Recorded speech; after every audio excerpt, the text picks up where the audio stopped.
তো আজকে হচ্ছে আমি আমার বুবুর বাগানে চলে আসছি। বুবুর বাগানে এসে মরিচ গাছে ছোট ছোট কয়েকটা হয়েছে, মরিচ ধরেছে, মরিচ অনেকগুলো ধরছে, ছোট ছোট আর কি।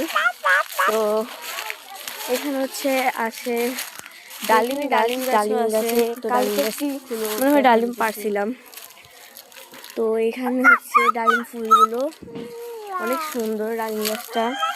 তারপর এখানে আরো অনেকগুলো ছোট ছোট, এটা আপনার পাথর বলে, জানি না ঠিক সঠিকভাবে, আপনারা বলবেন। এটা হচ্ছে ক্যাকটাস গাছ, দেখেন ওটা হচ্ছে অ্যালোভেরা, এন্ড এটা হচ্ছে ক্যাকটাস। এখানে নাকি নুসরাত কি জানি দেখাইবো, এই জন্য হচ্ছে নুসরাত হচ্ছে চিপা দিয়ে কোথায় জানি নিয়ে যেতেছে। এখানে বলতেছে যে পানি পড়ে ওই দিক দিয়া, দেখাবো বলে এখন দেখবো না, পরে দেখবো। তো এখানে কি সুন্দর গাছ কি জানি বলে, এটা হচ্ছে বেগুন। আমার ব্লগ যদি ভালো লাগে থাকে, আপনাদের ভিডিও যদি আমার ভালো লাগে থাকে, লাইক দিয়ে দিবেন আর সাবস্ক্রাইব। Tata, bye bye.